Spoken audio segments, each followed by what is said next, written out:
Welcome everyone to today's social system mapping OnRamp session for February 13th, 2023. Your hosts today are me and Kara, who I think you have all met at least once. What this is, you're all, I think, pretty familiar with this, but it's a vision about a possibility having to do with social system mapping, helping us self-organize and become more impactful quicker in change networks. It's also a learning opportunity. We all learn from each other all the time. So it's a multi-directional opportunity to learn about both transformation as well as social system mapping. And it's a community practice. So there's a handful of us who are here today, who are here frequently, who you'll see a lot because this is really important to a bunch of us, and we come together regularly to learn more. Social system mapping is at the core of our community practice, but being a technical mapper is not the only kind of a role that fits into the community. There's a lot of, visioning, a lot of learning how to do mapping in a transformational, regenerative, liberatory way.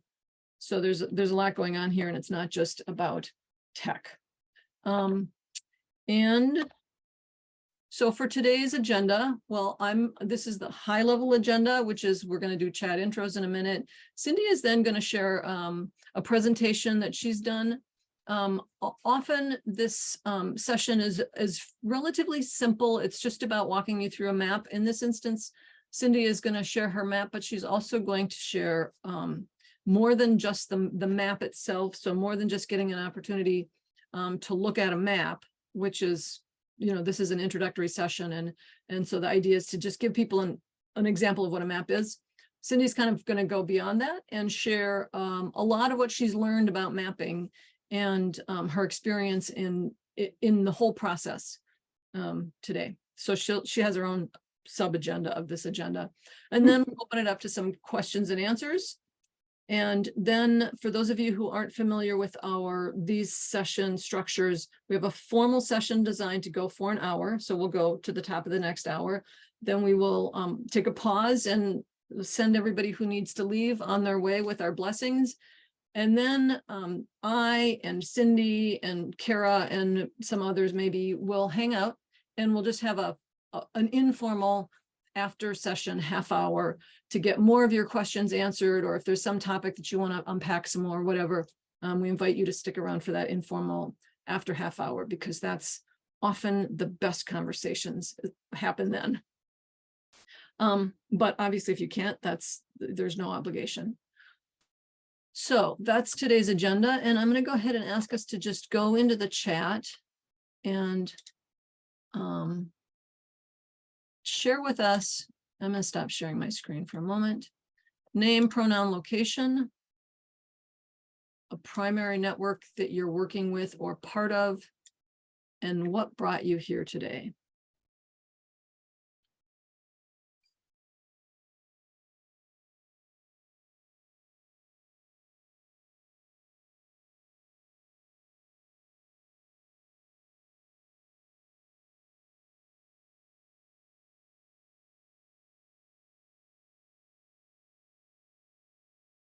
And we won't be having breakout sessions today, but we still, and Cindee has a lot that she wants to get through.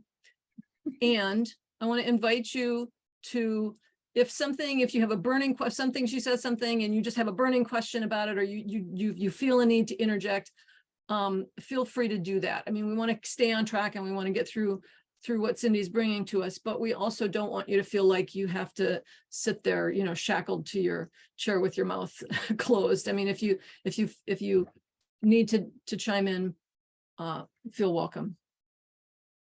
So we have some north of the US border, we have some West Coast, we have some little bit of East Coast. Kara and I are in Minnesota, in the middle of the country, and we have lots of important initiatives that people are working with, representing, trying to support. So I'm going to move to the next. So for those of you, I know there's a couple of you who have not dug deep into the mechanics of social system mapping yet. For those of you, this is a very high level overview, super high level overview of the tools and the technology that makes social system mapping possible. So we're basically, a social system map is made out of 2 different platforms. So there's 2 things that we're using. One is Kumu. And if you haven't introduced yourself to Kumu yet, I suggest you do that as soon as possible. If you're mildly geeky, Kumu is what's called a graph visualization tool. A graph means technically dots, nodes, and lines between the nodes. So that's a graph in math language. And so in Kumu, you can have a free account, and you can make graphs, which they'll look like either a social network analysis map where the nodes are people and the lines are relationships between them. But you can make any kind of graph that you want. So it could be a system map where you have causal loop diagrams, or a mind map, or a concept map, any kind of mapping Kumu enables. So that's Kumu. That's the tool that we use to visualize our data. A social system map uses data that is crowdsourced, that is gotten from members of a network. And so in order to get data from a lot of people about both themselves and their relationships, which means a lot of relationships, most survey tools are not designed to do that. And if you gather your data that way, you have a mess. And sumApp, so sumApp is, what my partner and I designed and maintain is another online tool for that you can set up an account of and use to gather large data sets from crowdsourced groups. It's not like Twitter or Facebook where the groups are open. Every project is its own private project that you have to invite people into. But it's structured, so it gathers the data relatively easily, unlike how it would be set up in a regular survey. And so you gather the data in sumApp, then we feed the data from sumApp into Kumu. Kumu visualizes the data, makes us able to dig into it in various ways. And then the Kumu map gets embedded back into sumApp so that the end users, the members of the network, only have this one interface. They don't have to know that there's 2 different platforms. They don't have to have accounts in 2 different platforms. They just go to one place, both to share their data and to see the map. Kumu is very customizable. There's a whole lot you can do when you look at social systems maps. They might look differently. The distinction is if they're gathering the data in the way that we're talking about, which is crowdsourced at multi-dimensions, then it's a social system map, and sumApp is pretty much the tool you use for that. So that is my high level of the technology, which there's feel free to forget it. It's just to keep it in the back of mind. There's 2 platforms. That's the one thing that can trip people up, is not understanding that part. Okay, I'm going to hand it over to Cindee, and Cindee, I'm going to let you introduce yourself. Okay. And take it away. And I'm going to stop sharing my screen, but I'm going to still drive, and so Cindee's going to tell me when to share again and where to go. Oh, you can share right now. That's fine. Okay. I just wanted to give a moment so I could see your face, and we could... Oh, okay. Yeah, I'm here. When we're sharing the screen, you're not so visible to me. And I like to check So back. put it on the introduction picture though first. This picture? Yeah. Okay. All right. So yeah, because I got to give an intro for the next screen. But anyway, good to see Jim here because he helped me a lot. But anyway, I'm a retired 8th grade teacher. You can read all that stuff. I live on the side of the mountain north of Anchorage, and when I retired from teaching, I decided I need to work on food security for Alaska. So I've been doing very much different kinds of things, and I guess I'll get into that later. But what I really want to say now is that this presentation is written to my former self before I started this. And so I'm putting this together knowing it will be recorded for eternity. And so some poor soul that was trying to do this can have a little bit of guidance. But this next slide is a YouTube video of Anchor Gardens. So you know what, oh, here's the agenda. Thank you.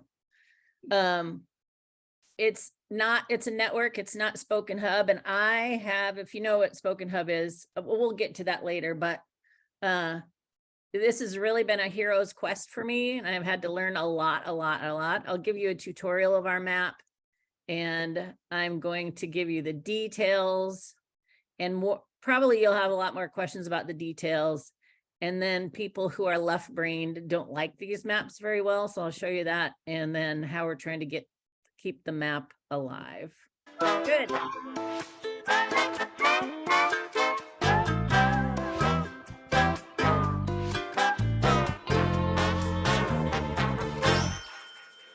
Whenever I come to see you, I always find you outside with your hands in the ground, getting down with anything that grows. And all I wanna do is join you in that morning sunshine. I wanna know how you grow all your vegetables. 'Cause we're gonna grow a garden. We're gonna grow a garden, yeah. We're gonna grow a garden, darling. Well, I saved you some seeds from my pumpkins and peas, and I can foresee we'll get them growing like weeds. We could stay up real late and plant them by the moon. And we're gonna make everyone jealous when they see what we've got growing on the trellis. It'll be raining down in our very own food monsoon. 'Cause we're gonna grow a garden. We're gonna grow a garden, yeah. We're gonna grow a garden, darling, yeah. Said we're gonna grow a garden. We're gonna grow a garden, yeah. We're gonna grow a garden, darling, yeah. Okay, now that you're all awake, you know what Anchor Gardens is. Yay. Very Are there cool. any questions before we go to the next thing? Because now I'm going to go into how I did it.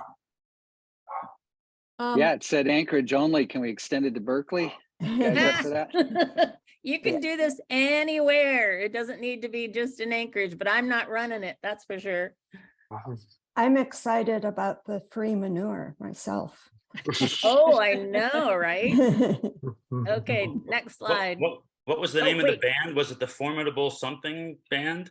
It's the Formidable Vegetable Band. That's it. Formidable Vegetable Band. Yeah.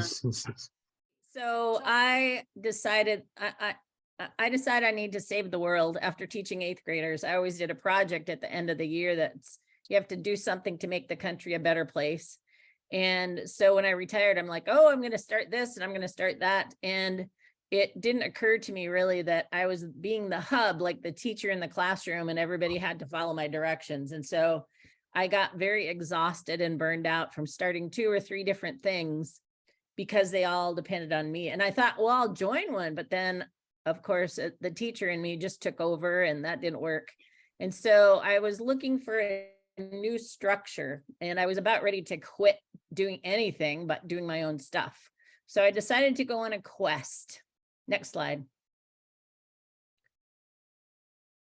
And I knew the power of networks because in my classroom with 8th graders, I I would watch how the kids interacted with each other and with whatever, and I could see the systems. And one time I had a really bad class and I sent one kid at a time to the library on different days to figure out which was the instigator, and, you know, all these things. I did social, what are they called?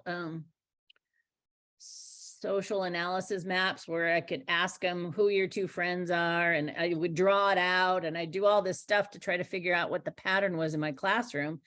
And it didn't occur to me until I took a couple of classes from June Holly that said, oh gosh, I could do this with adults in the community. And how cool would that be? And so I decided, if I'm going to start anything new, I'm going to use a network model. Next slide. Mhm. And of course, I've done this in many groups. And what I like about doing it in person is that you can make the strings go high, make them go low. You can make all sorts of patterns. You could say, okay, what if 3 key people drop out? Drop your strings and then see what happens. But the network still stands. And that's what I really like about this pattern, is that if 1 or 2 people or even me drop out, the pattern's still there. So I decided a network was definitely the way to go, but I wasn't sure how to do it. Next slide.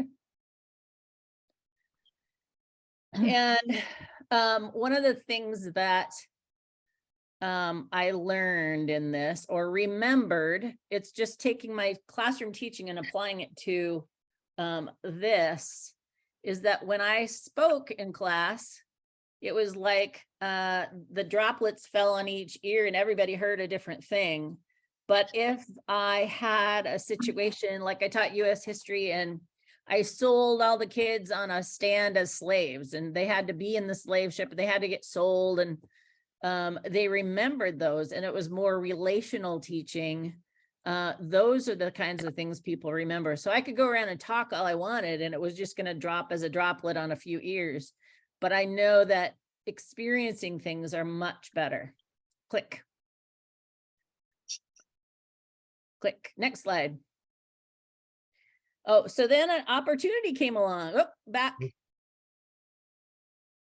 So an opportunity came along, and it was the virus. And little did I know that was a perfect opportunity to start something new. My permaculture students called me up and said, let's get kids outside and gardening because the schools are closed and we got to do something. Open your jaw. Open your jaw. Open your Oh, somebody's okay. Anyway, so I said, okay, but I'm only going to do it if we can try this network thing. And they agreed and put up with me. And the cool thing about the virus is, if you know about viruses, all they have to do is brush by another cell and they give all the information away. So it's really the virus was really kind of a metaphor for what we were kind of going to do with Anchor Gardens. Click. Slide share. I mean, slide. Yeah. So here's what we have right now. And I was in there the other day and took this picture of our map. These are all the people. But what I was doing in 8th grade was mapping it out on a piece of paper, asking questions on paper. And all of a sudden, here it is. You can see it. And I decided that if people could see this, they would probably get excited and say, oh, I see. This is what we're doing. This is how we're spreading the news. This is what's happening. So I thought this would be motivating, but I didn't realize what it was going to take to do it. Click. It was very scary. It's still scary. We had a thing yesterday with 2 core people not getting along, and it's about trust. And when you're trying to unlearn the dominant culture and people don't want to unlearn that, how do you deal with that? And so it's very much jumping into a new kind of a deal, and control is a key issue. People like to control things, and I'm trying really hard to make it so that nobody's really in control in Anchor Gardens. Next slide. So first you have to understand a little about me. I think that building with HTML is so horrible, prisoners should do it. I hate websites. I hate all that mathematical stuff, but I messed around with it and I decided that I had to just do it. I was supposed to have partners, but anyway, next slide. Oh, here you, yeah. So anyway, here you can see our map. The circles are the neighborhoods people live in. But to get that, you have to go into Kumu, and on the right side of the paper here, Richard wants to know what it is. You can see on the right side of the screen here what I'm calling HTML. Maybe this isn't called that. I don't even know. But you have to tell it what to do. And so you can see at the bottom, it says switch to basic editor. I tried basic editor and that doesn't give you very cool stuff. It gives you plain. And so can you I just, have, yeah. you don't have to. So you can put your data in a Kumu map and it can show up and you can just have gray dots with straight lines and gray straight lines. You don't have to do any of this, but the more you want to dig and the more you want to make it nice for your end users, the more you're going to want to learn Kumu. You can start with the basic editor, which to some people is a very steep learning curve, and to some people who are used to a little bit of clicking and selecting is not horrible. So Right. It isn't, but if you're going to make it sexy, then you gotta have sexy. And if I just wanted a map just to see what I thought Anchorage was doing, it would have been fine. But I wanted to share this with the wider world. Next slide. So here's another one, just because I wanted to put in, I wanted to show you that, where is it? The orphan one. There's a lot more people in Anchor Gardens that aren't connected to their neighborhood. They didn't tell me. And so there's a little sign somewhere that to ignore orphans. Maybe it was in the last one, but anyway, just that was kind of important because it's otherwise it gets too messy. In this one, I was in the other day and took this picture, and all those red dots up in the top right, those are the organizations that are connected to Anchor Gardens, and I don't have a place for them yet. They're not really fitting in. Next slide. So what did it take to do all this? This is where I need Christine's help. There's supposed to be 3 hats. So you need 3 people to do this. What are the 3 hats again? well, so we've learned over the years that there's 3, and actually we're sort of adding a 4th hat.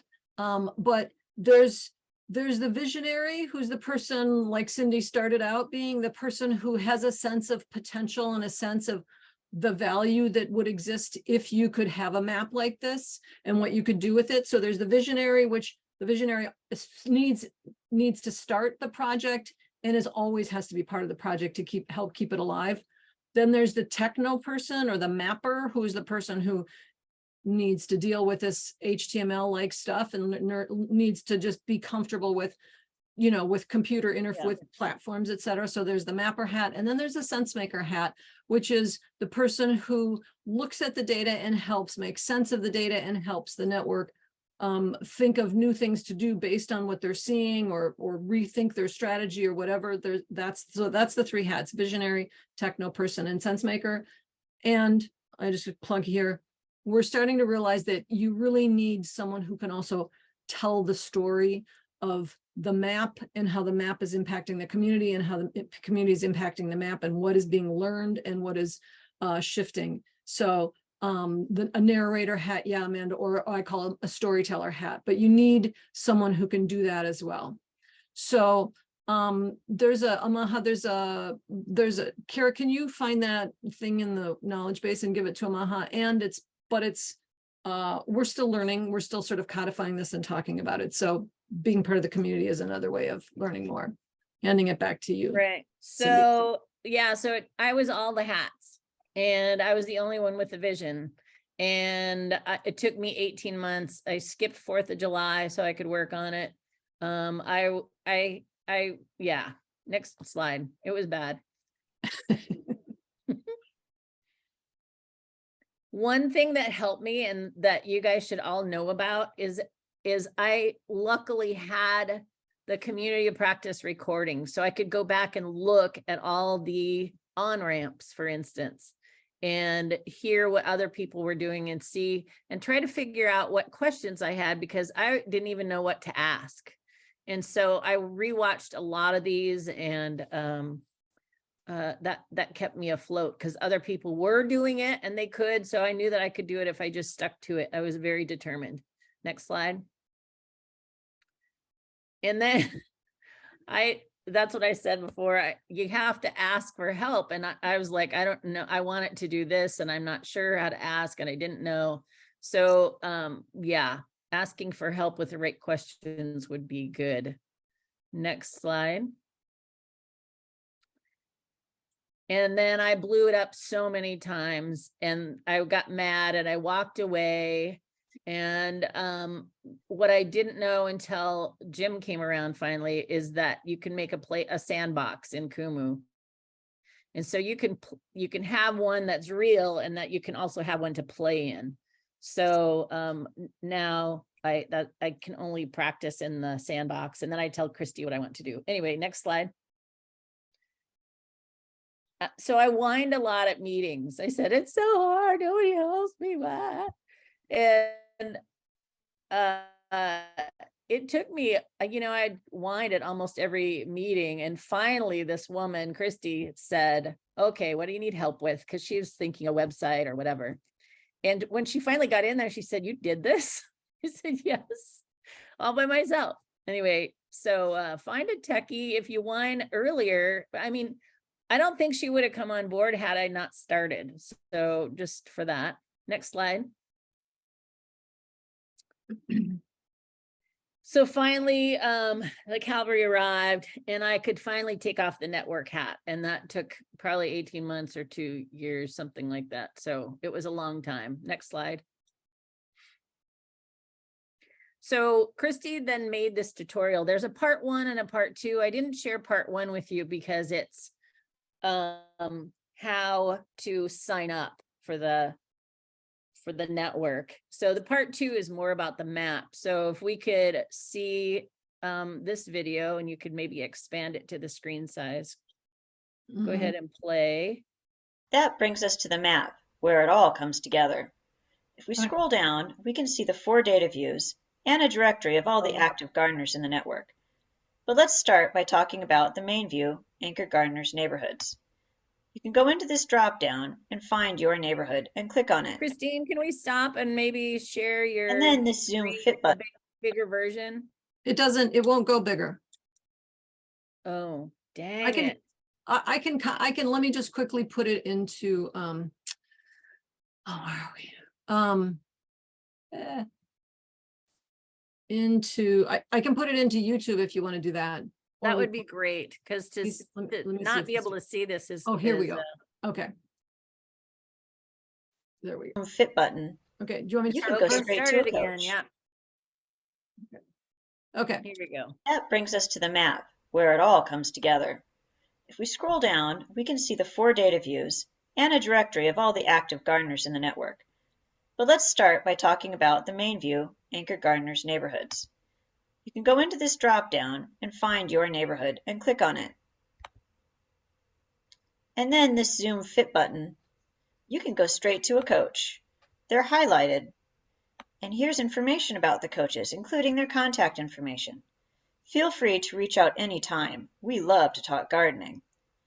And as a coach, I can check out all the gardeners in my neighborhood. For example, I noticed today that Tanner is looking for compost. He is asking for compost. I also happen to notice that Karen, let's see, Karen, here she is.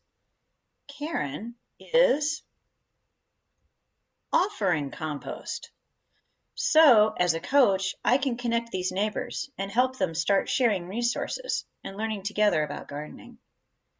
You can search for people in other neighborhoods as well. For example, let's say I want to find out more about Cindee, somebody who helped found Anchor Gardens. Well, Cindee's not showing up. Why is that? Oh, because I'm still zoomed in on Northeast, and that's not Cindee's neighborhood. So we can clear out our selection of neighborhoods there. That takes us back to the beginning. And then search for Cindee. There she is. And here's all of Cindee's information. Now that I'm zoomed in on Cindee, I might want to clear the focus to take me back to the starting point. It takes a little bit of experimentation with these navigation buttons, but you get the idea. To switch between data views, just click on Map to get back to the starting point, and then scroll down back to the data views. Let's look at superpowers. It's one of my favorites. It's May right now. We're planting our gardens, so it's a good time to know about companion planting and container gardening. You can click this Zoom Fit button so it zooms in a little bit. So here you see a list of all the people who have knowledge to share about these topics. Let's click on Kathleen. Look at that. She's got an Alaska Master Gardener certificate. That could be handy. You can also kind of pull people out a little bit, and that shows you who they're connected to. It looks like Kathleen knows Lindsay, who's in our core team, and then Lindsay knows these people. We got that information from you back when you filled out all of your connections. It can be handy to know who knows who. The next view that we're going to look at is the skill level view. This shows beginning gardeners, expert gardeners, okay gardeners. Let's see a way that it might be useful. Let's zoom in on my neighborhood. And then I'm going to zoom out a little bit here so I can see everybody on one screen. Okay, well, as a coach, I can see that all my beginners are in yellow. Maybe I should reach out to some of these beginner gardeners and see how their season's been going and if they have any questions or need anything from me. The last data view that we're going to look at is Anchor Gardeners Relationships. When it first comes up, it looks a little bit like a hairball, but let's see if there's ways it can be useful. For example, at the seedling exchange this weekend, we were talking to Elizabeth about a friend of hers. Now I can't remember that friend's name, but it sounds like she has some information that I could use. Well, we'll click on Elizabeth, and we'll click on Focus, and let's see, this is everybody that Elizabeth knows. Now let's see, what was the name of that gal? Oh yeah, Anne. There we go. I found Anne in the network. There's her contact information. As a coach, this relationships view can be handy to help me find people.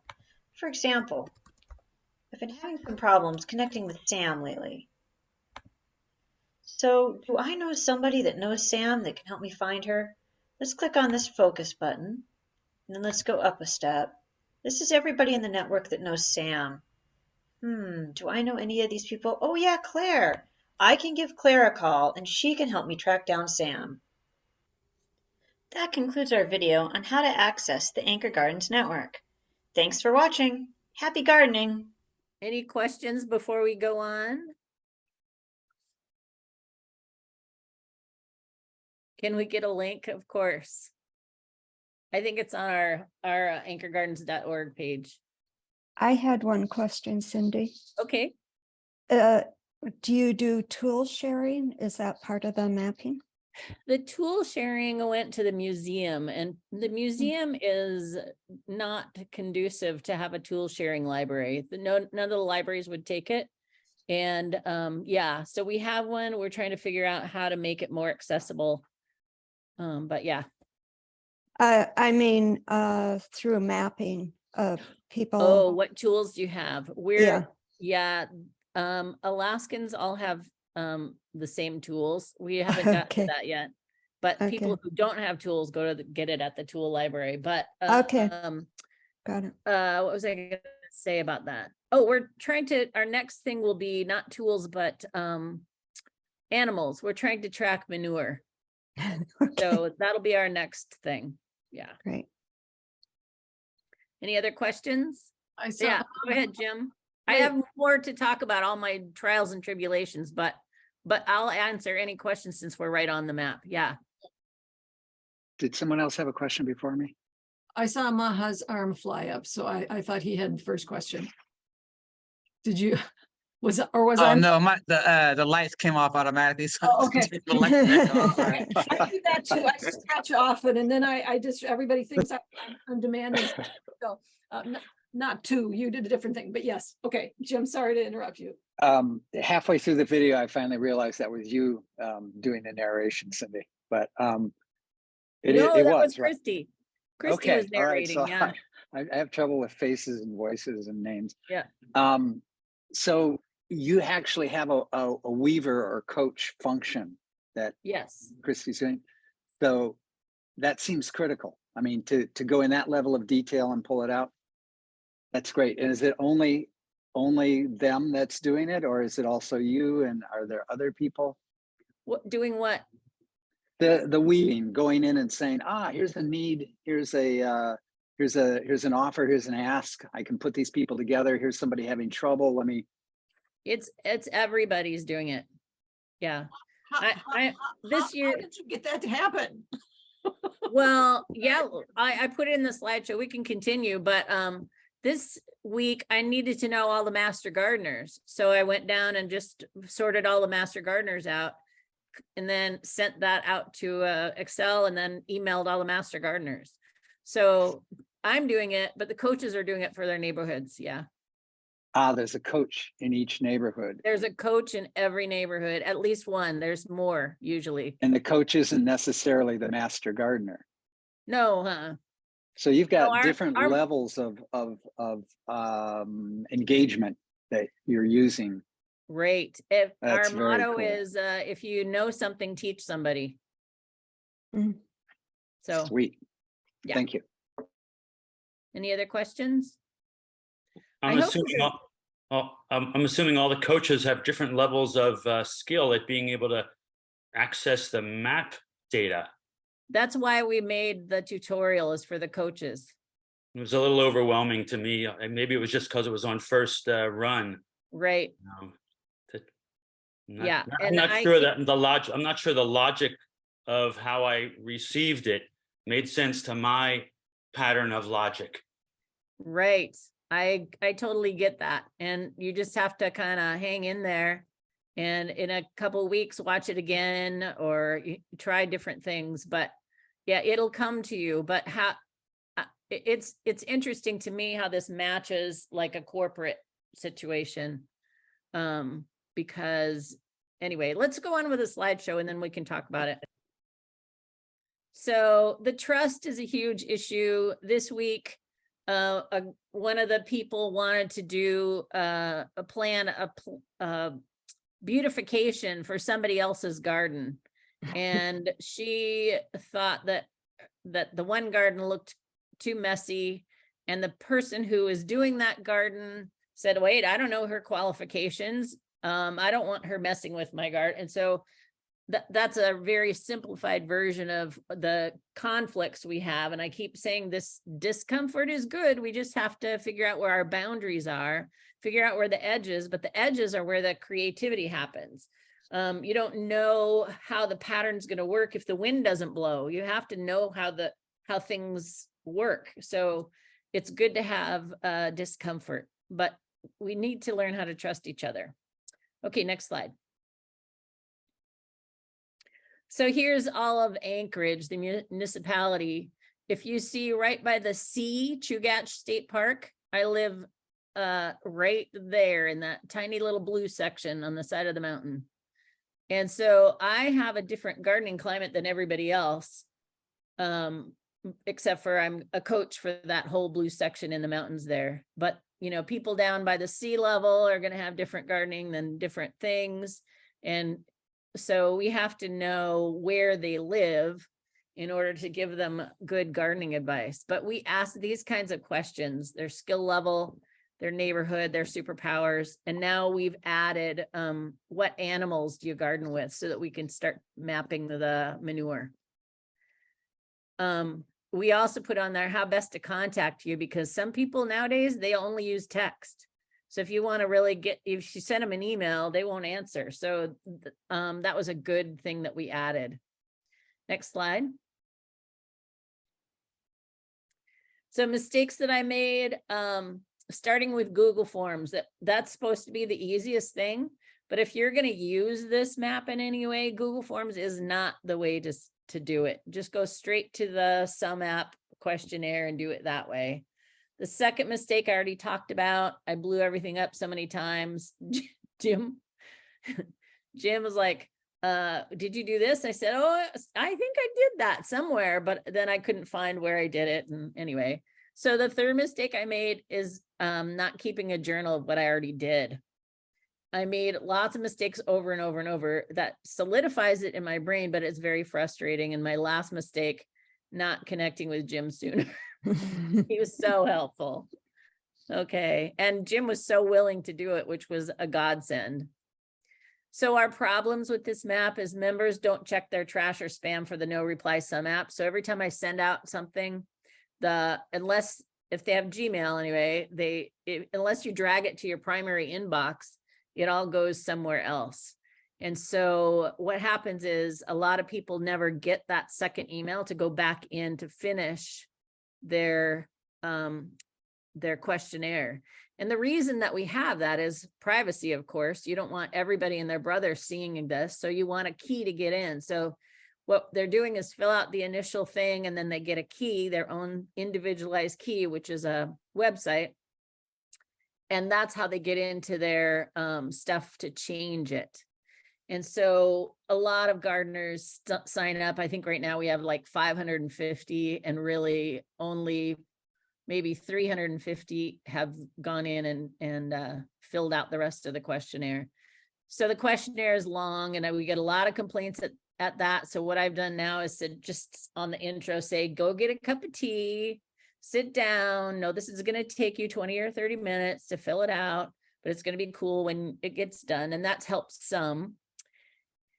And then Anchor Gardens is a voluntary organization. We rely on grants. I think we got a grant once, but mostly people just give us money because they like to see what we're doing. So I think our budget this year is $20,000 and we put in at least 500 gardens every summer. So it's money well spent, and we're keeping a lot of stuff out of the trash. The cardboard we're taking from Lowe's, and the mushroom spent grain stuff that the mushroom growers are growing, they bring it to us and we put that in our gardens. The grocery stores bring us their scraps and we put that in the gardens. So it's definitely worth it, but we have to keep the money coming in. Trying to make the map sexy, and this is the hardest part because I'm still doing the map. I'm now the visionary, the sense maker, and the storyteller. And the coaches are somewhat storytellers and sensory or things, but I'm the top one, and I don't show it off well enough. And lastly, our biggest problem was how to keep track of the newbies, and I'm going to tell you how we do that in the next slide.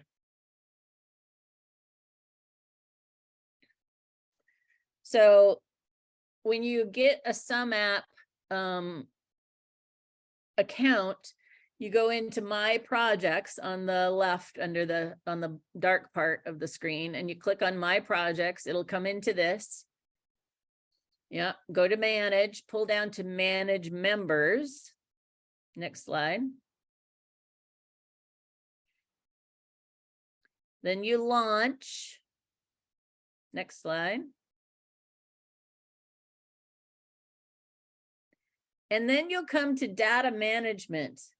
And this is for people who really like to go back to their same old Excel spreadsheets. So if they look at that map and it's just a tangled bunch of things, my husband said, who could make sense out of that? So these are for the left brain people. You click on that member list, CSV, and you get next page. This is a picture of my screen when I download the elements. And if you can see in column G, I have all the neighborhoods. Oh, so I lied. We have 461 people that have said their neighborhoods and things. So below that, below university area, you can see all that. And then it's the highlighted ones in yellow.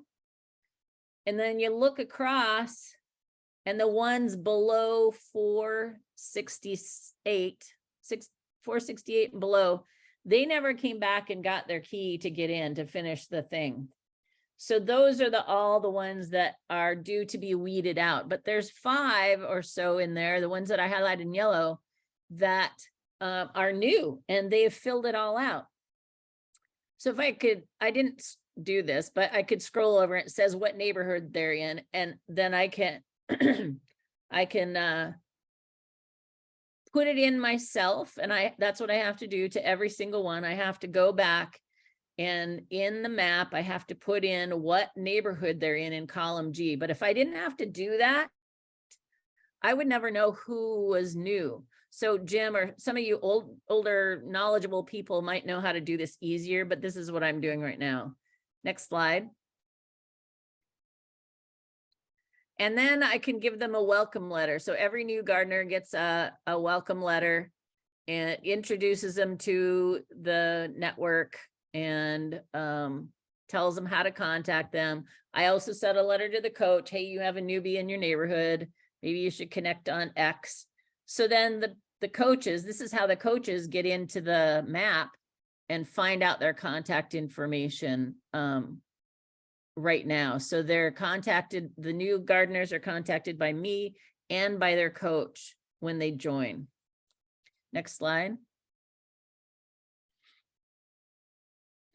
So once a month in the summer, probably starting in we're calling March the summer, right? Because we're starting seeds. March through September, we'll have coaches meeting once or twice a month. We kind of start out with twice a month in March and April because it's the most information we have to give. And then we go down to once a month once things start cooking along. But these are the things we talk about: building relationships with your neighbors, how to share, how to, put out a little free stand.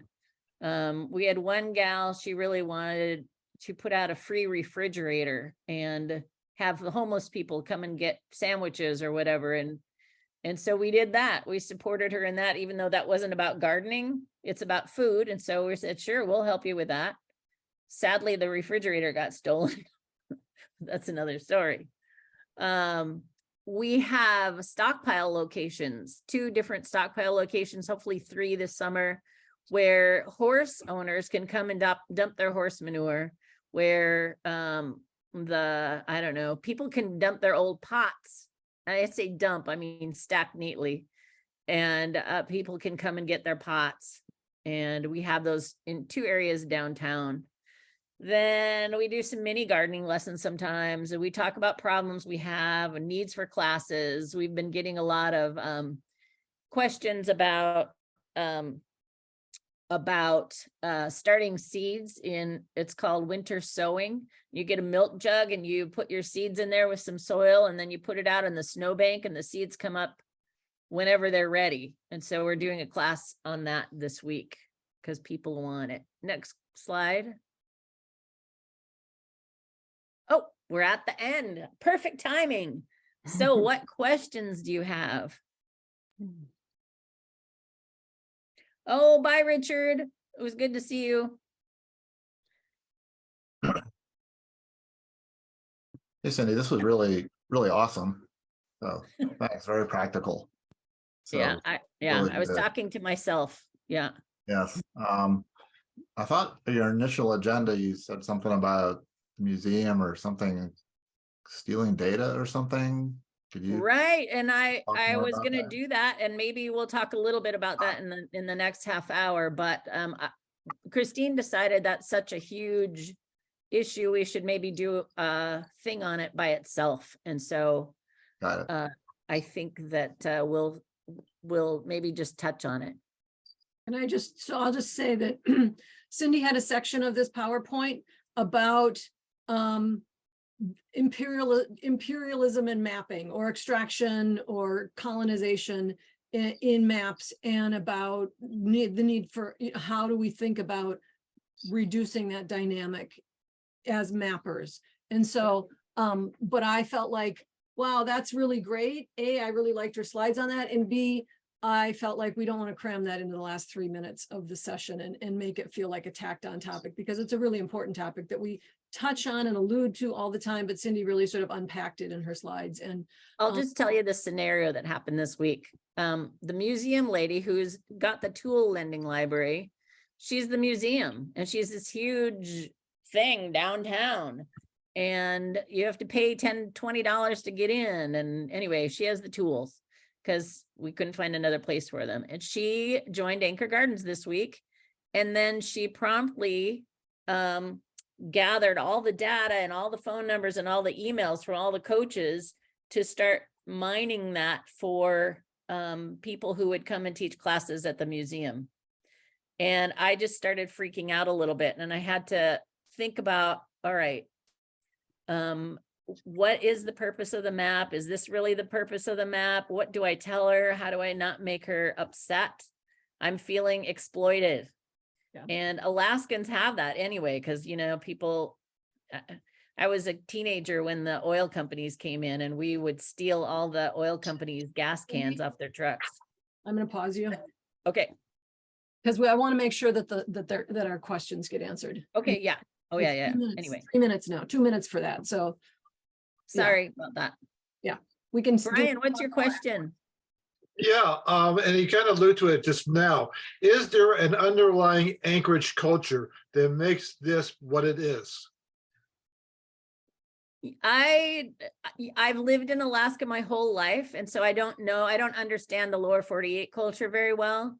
But we're all about stopping when it's 40 below to pick up, you know, stop for cars. I think that's part of it, but I don't know. Denise. Thanks, Cindy. This was really great. I have a very basic question. What are the coaches of? Are the coaches teaching people how to use the map, or are they coaches related to gardening? I just got a little confused, and I would really love follow-up on the last point you just talked about, data extraction for like a topic of conversation, because that's really something I've been thinking about, and I can't believe that happened. But more, it was just the coaches. I was just trying to understand, because I was also, why that question was leading to me is, do the members use this to self-organize outside of the coaches? So that was kind of like, use the map themselves, or is it only the coaches that use it as a directory? But this was a really great tutorial.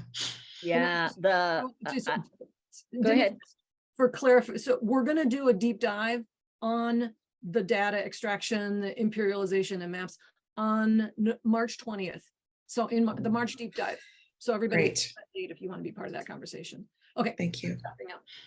So the coaches are people who want to organize, are concerned about food security and want to organize their neighborhoods and go out. I go out and I help weed and I do things and connect with people relationally. Anybody can get on and do that. And that's why the museum got on and just started looking at all this stuff that they could get their hands on. And That's so terrible. well, oh, that's disturbing. Sorry. I know we have 2 minutes. We'll talk about that on March 20th, but it probably won't be so fresh in my mind by then. I'll be like, oh yeah, whatever. But I'm sorry that happened to you. You did a lot of work. Yeah. What other questions before we have to go? And if you have a question and you're going to stick around, feel free to ask it after. Let's go ahead and do our goodbye ritual. So this is so that you don't have to slink off, you know, because you've got to go somewhere. We like to stop a couple minutes ahead of time and acknowledge everybody's presence. So we'll do our goodbye ritual, which is we'll all unmute. I'll count down 3, 2, 1, and then we all give each other our blessings for the day and let you leave with acknowledgement and hearing from us. So everyone who's willing to do this ritual, let's go ahead and unmute and we'll do. And then once we're done, feel free to jump off. And those who want to stick around, don't jump off. Okay. So 3, 2, 1. Thank you so much. Good to see all of you. Thank you for the gift. But love to everyone.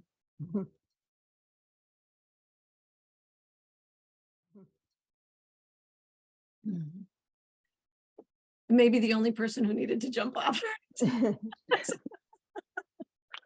Okay, no, we just lost Amanda. Yeah. Is everyone else sticking around? Okay. Right. I'm still waiting for what questions, because I know it was pretty fast. Tom. I just want to give an appreciation, Cindee. I thank you for all the props you gave me about me helping you, but I really did anything. You are just incredibly persistent and Persistent. focused and just kicking butt. And you really didn't need a whole lot, but you got what you took, what you needed from all these. I mean, I can't believe you went back to all of these previous on-ramps and stuff. And Oh yeah, and I pulled from I that. couldn't have So done this without those, Just- all that encouragement from the community. my 3 hats off to you.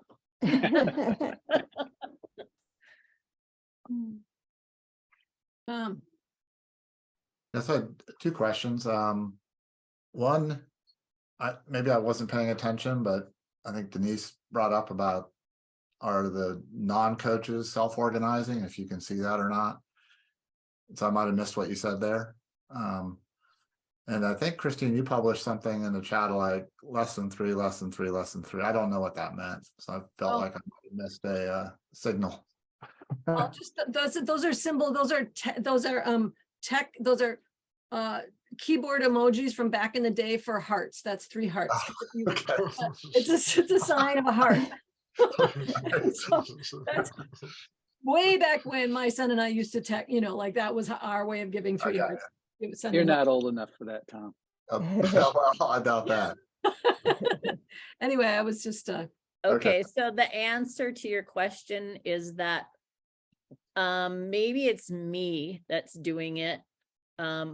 But this week we're writing a grant. The landfill is writing a grant, and they're using our network, our web, to distribute the composting education. And so they contacted us and said, what could you do for this grant? And I said, we have composters all over town, and we could organize them, and we could teach at least 6 classes on hot composting, 6 classes on worms, and we could, maybe get buckets and feed the chickens, but we have a network. And so I think what's happening is maybe the organizations are seeing value in having a network and being able to plug Anchor Gardens into these things. Can you so can you amplify a little bit more about the role of the coaches? Because what I heard you say, I think, was that the coaches are not necessarily carrying the whole burden of teaching about gardening, but their job is to connect people and to actually do the weaving. Is that right? Let me write that down. We're trying to, what I tell coaches is, you can do whatever you want.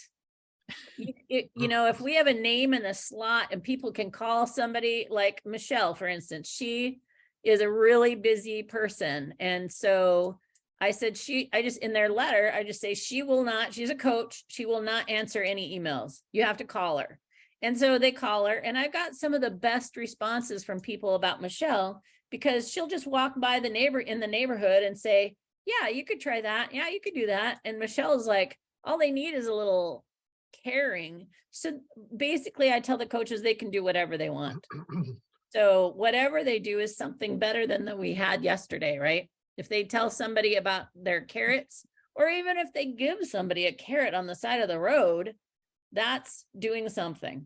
And so we don't have a job description. And that's one of our main things. How do we tell people when they become a coach, how do we tell them what they should be doing or want to be doing? Or, we don't want to make it some big thing. You go ahead. So how do you then, it sounds like you're having some success though in your coaches, in having some people who do read the map and use the map to actually do the weaving and the connecting. And if you tell them they can do anything, what is happening that is enticing them to actually go into the map and use the map to support that effort? Because that's the piece that I feel like gets missed, unless, like the people, they want to reach out and they want to do all this stuff, but they're not necessarily comfortable with the map, even with lots of tutorials. And we just, even like in this community practice, I don't go to the map anywhere near as often as I could and should. And so that it sounds like you kind of getting a little bit of a solution around that. And I'm curious about that. One of the things I do is I just won't give them a list of their gardeners in their neighborhood anymore. So they really want to get their gardeners, they're avid gardeners, right? And they really want to share what they want to do. And it could be that that's just it. Food security in Anchorage is a big deal. We have 3 days of food on our shelves. We're at the end of the line, and it might be just that culture that's making it happen. But yeah, it's interesting. I always say go to the map. And that's maybe me. I refuse to give out the phone numbers and whatever. Go to the map.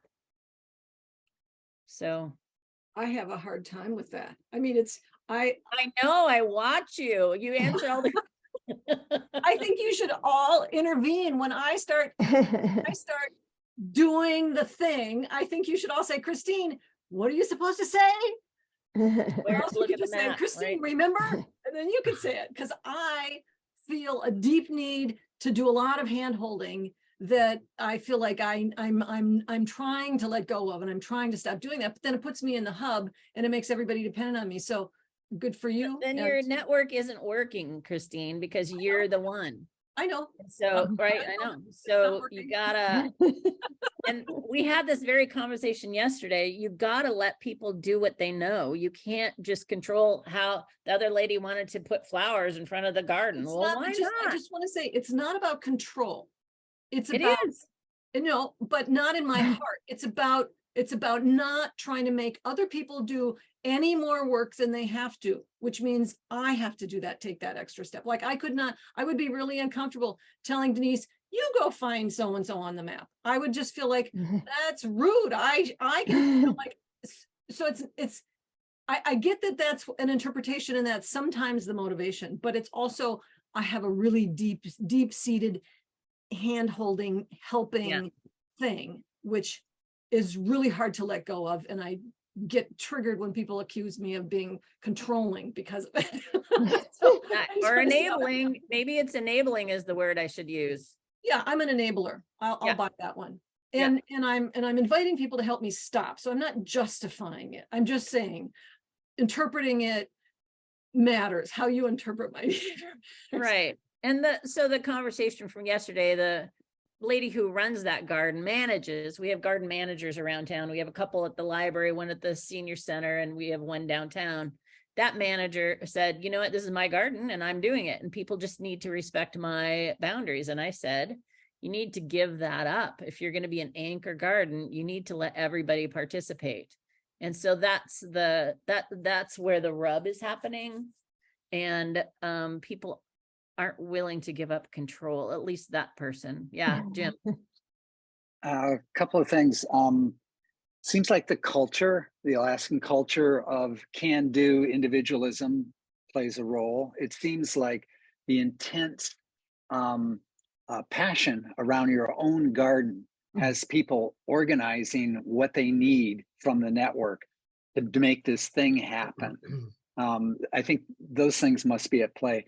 But that tension that you said right there about these are anchor gardens. These are gardens that, let me understand. They're a public garden, community garden, each one of them? Or are they people's individual gardens? So we have a program that people can give us their land as a donation, and they get the tax write-off then as the donation, and we take over managing their garden. So we have that. We also have gardens. And is that called an anchor garden? Yeah, that is one kind. And then we have a couple at the municipality, the Anchorage municipality has land, and we have 2 or 3, maybe we could count 3 of those that we are helping manage. But you know, that's hard to work with a city because they have rules and we don't like to have rules. But so we're partnering with people is what the answer is. Okay, so there are private gardens, but there's a whole bunch of community spaces. So that's another. Our goal is to have a community garden in every neighborhood, and there's 36 areas. Okay, So that's another thing where people are forced to think about the community outside of themselves, their own individual agendas, which is another huge force for creating transformation. And the other factor is that we have massive homelessness here. Everybody is coming in from the villages because of climate change, because the price of fuel, because there's not as much fish anymore. And they're all coming in, and you know, a lot of the garden downtown, they have homeless people taking their stuff. And so there's a real need to feed I shouldn't say homeless, maybe I should say houseless, whatever. Our hockey rink is now a giant homeless park. So it's an indoor thing where they can stay warm in the winter. And we still have more people coming to Anchorage just to survive. So we have lots of issues going on that make this important. Denise. Thanks. Can you expand a little bit more on how you're getting people to fill out the survey? Because I remember in the spreadsheet you showed, they were like, I think you have about 60% who've gone back twice or something. So do you have a strategy? Are you concerned with those who haven't gone back? And I'm just curious because I think everyone has the survey answering question on the back of their mind. So I just want to know what worked for you, what doesn't. Yeah, I just put out a note. I'm about ready to do that now. By April 1st, we're going to weed everybody out that hasn't gone back in. And I send probably in the summer, I probably send once a month blast emails to those people, but I copy and paste, because if you send it out with sumApp, then it just goes to, you know, their junk mail again. So I actually copy their emails, paste 10 at a time into Gmail and send it out that way, so that they know that they're going to get cut if they don't fill it out. But we have so many events. So our winter sewing event is next week. We'll have a little table where we say, this is how you sign up, and it's going to take you a while. And this is the reason we have people sign up, so we can share. We'll have that. We have 4 different seed exchanges this year. At different places. We have the seedling exchange and all those places where community can come and get stuff for free. I guess that's the other model, is it's all free. We don't believe in you can donate, but you know, you don't have to pay for any of this stuff. So we have those tables set up. Here's how you get your free stuff. Here's how you connect with your coaches. Here's this, here's that. And so we're giving. And I think that, Jim, what you were thinking about is the sharing aspect. And that's definitely an Alaskan value, innate in Alaska. We share. And so the people who have been here since the oil, they don't really get that. And you can tell a person that hasn't lived here by their not willing to share kind of feeling. Yeah. And have you also used, because you noted something that was interesting about what people respond to, text versus email. So do you also do text blasts and use other social media just like to remind people to sign up as well as email? And is this easy to do that? I decided that's beyond the pale. I don't copy all those phone numbers and do all that. No. That's too hard for me. I'm bad enough. I should just erase them on the first time, but I'm a little bit of an enabler. I'm like, oh, you didn't sign up. Too bad for you. Yeah. But, you know, I leave them on for like 6 months and then I weed it out. Okay, thank you. Any other comments, questions, or other? Tell me how to do things better. Oh, Brian. Yeah, what you just said about the change in culture from pre-oil to post-oil. I know that, and I understand that Alaska has this oil fund where everybody in Alaska gets a certain amount of money. Do you think that had any kind of impact on what you're talking about as far as before and post oil? No. No? Okay. All right. No, I think that a lot of the pre-oil people are saying, that's my money. We're letting you guys in here because, and we need to be paid off. So the pre-oil people are pretty set on keeping that dividend. Yeah. Okay. Good questions. Yeah, Jim. I don't want to put you on the spot, but do you are you willing to take newbies kinds of questions about your process and stuff as we go forward? Yeah, I'm Yeah, putting I you was on the trying spot. to get a little bit more involved in this network a little bit, but I didn't quite get the pattern of how that happens. But yeah, I'm always willing to help people because I got help. Because what I mean, you just have so much to offer, so many lessons, and not just about the mapping, but about the social technology that you've merged with the mapping, which is key. And it's more than network weaving. There's just a lot of richness in what you've done. And my sense is that people that are coming into this, I mean, it would be good to ask Amaha and Denise and other people just what it seems like those are big needs about, like, how do I get, and you did that. You went from like, what is all this stuff, to someplace. And it seems like everybody needs to go over that hump. I'm still going over it. Right?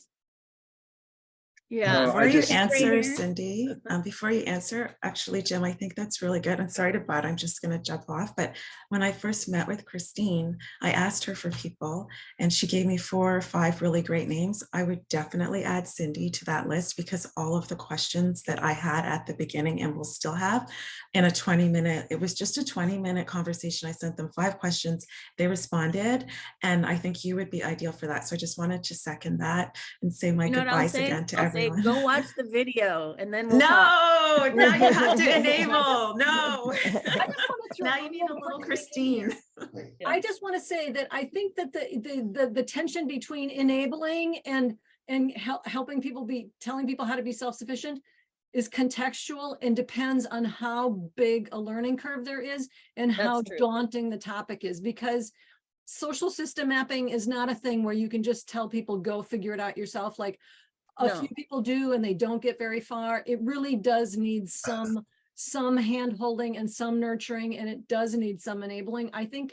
And the tricky part is knowing when to stop enabling. But I feel like there's a tension there, and it's not, I think your context is super different than our context. That's right. The energy. And I live in a different world. I decided I don't quite get you guys sometimes because I live in a different culture. I'm like, oh. So Tom. Yeah, I want to respond to that because one of the things I liked about this, because a lot of the other examples are these incredible global changing efforts that have their own incredibly complex dynamics and vocabularies and all that. Hi, Denise. And Hi, Denise. Thanks for coming. In your example, I think what makes it really helpful, it's really approachable. These are gardens with real people. So it's like a microcosm of the bigger. I was hoping it would be a fractal, yeah. So yeah, I think that was really helpful to me, even as I continue to learn and experiment, that it's okay. I could even use that to help other people, like, because they get gardens. Right, you can get global warming. gardens, right. I think that everybody should read Frida Capra's systems view of the world. If they don't have the idea, I mean, the only reason I could do this is because I have all that systems thinking in my background. My master's degree was in experiential learning, and I learned about systems in classrooms and how kids learn so they can, anyway, systems view is and then permaculture is all about systems. So I often talk about my role as a chaos person, because I can't see the pattern. And so I got to throw some chaos to figure out what the pattern is. So anyway. Amaha, the name was Fritjof Capra, the same last name as mine. If you just remember my last name, and his name starts with an F, and he's way more famous than me, and I'm not related to him. And but I do have that book. I have a lot of his books, and I was just looking for it so I could show it. Is it called The Web of Life? That's a different. Yeah, that's, I read that one first, but I like the systems view one better. Yeah. Okay. As a co-author on that one. Pierre Louisi. Louisi? Yeah, Maybe. and Pierre Louisi, yeah, yeah. Yeah, that one's a good one. Carrie, you're fast. Kindle. Wonderful. I guess it's a common book. Anyway, other questions? So Cindee, back to the culture question. Are Alaskans, you're saying they're generous people in terms of sharing and so on? Would Yeah, you- okay, so I'm an immigrant. I came when I was 10. Mhm. I learned that growing up here, and the people who have come recently aren't that. Right.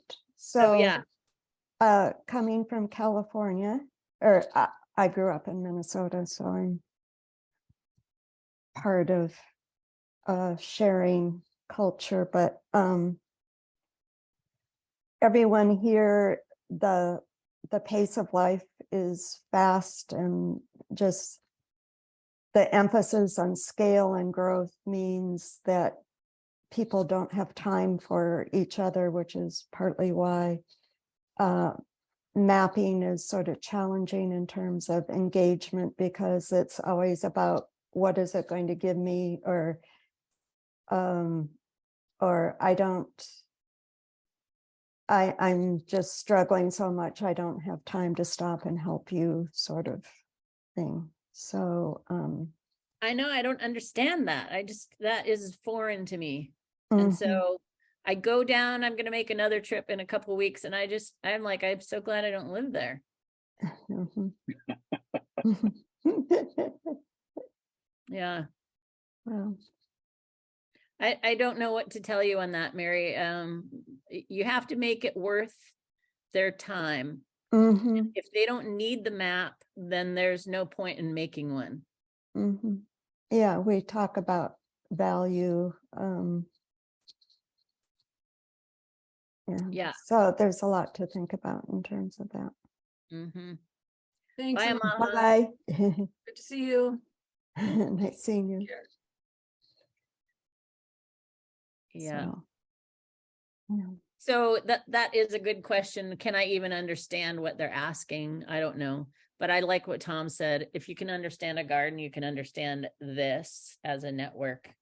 Mhm, And that helps. mhm. But I hope people will come back and look at that one. Like that would have really helped me in the beginning if I would have Come had back that and look at what? at this video, at this recording. Yeah. Of this this is great. OnRamp. Yeah, it would have helped me a lot. Yeah, actually, Jim and I are working on uses of maps, and so I've listened to a lot of the OnRamps too, and created a spreadsheet and a little bit about each one, so someone can look down quickly and Mhm. see what would be helpful, or just see the number, the different uses of maps. Right. Cindee, are your slides available? Kara was going to copy them. Yeah.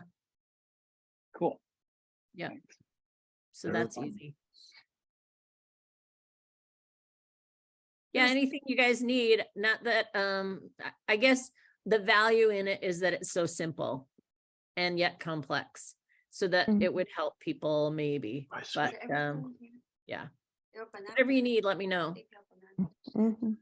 Yeah, well, if you're okay with, like I do, like as Denise said, I do get requests from people that I know that I don't have the capacity to handle, just their, getting them comfortable, even having a sense of what this is. And I have a handful of people that I send them to. And you weren't one of them, because I didn't know how sophisticated you were in your thinking about all this, and I didn't have your permission. But if I have your permission, I'll add you to that list of people who people could reach out to. I'm not, don't say sophisticated in my same sentence with my name. Well, I mean, is complex thinking. Yes, there you go. Yeah. To me, Just sit- sophistication is you can approach things in many different ways. That's what, so maybe there's a better word. Maybe Brian can give me a better word for that, but that's yeah. Yeah. But the other, I'm just wanted to say the other thing, you know, like what you're talking about, Mary, and that whole dynamic of people who want to know what's in it for them or they don't have time.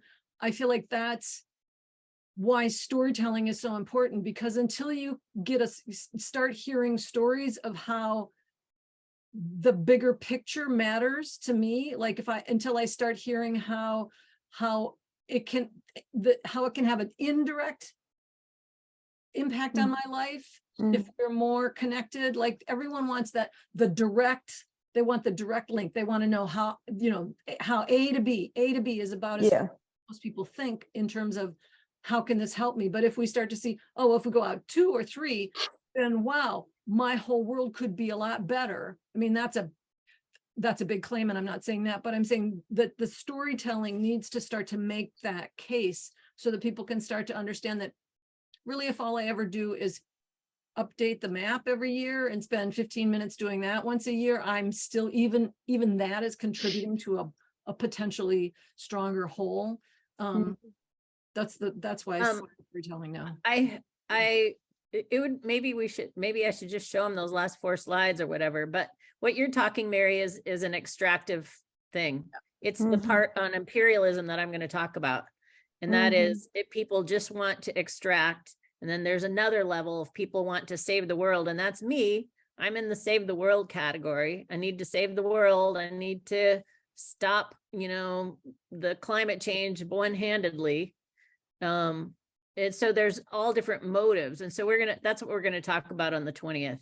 Well, another side of it is that these same people are exhausted and they have been extracted, are exploited, right? Exploited, and they're what I call climate change of the human heart. They're exhausted and depleted. So until they start sharing, they won't get the joy. Yeah. Well, I would say it's not, sometimes you can overshare and get exhausted and depleted because you're being extracted from constantly. And so I think that's a sort of a simplistic response. And I'm not right, you're right, at face value as a dictum that now I have to share more, because frankly, I think I overshare. I think I over contribute. I think I'm overly generous. And yes, I get to a point where then I collapse and the whole thing that I've been working on dies. And I'm trying very hard not to do that in this context, but it's close and it's a real threat. And so I am pushing back against that simplistic answer. To say, you should. Yeah. To say, no, some of us overshare and some of us have been over extracted from for generations, and telling those people to share some more is not helpful. No, what I should have said is it's a different value to share because you want to share, not because you're trying to do something for them. You want to give from your heart, not, you know, you want to give somebody a carrot because they'll be excited. Or maybe because they need a carrot. I mean, I think that noting needs is really the answer, and giving what isn't needed is just about as toxic as noting what actually is needed and responding to actual need. Right. I saw that in you early on, and that's how I went to Jim finally, because I'm like, Christine can't possibly do all this. And so I'm like, Jim, help me. And he did. Yeah, we're still working on that.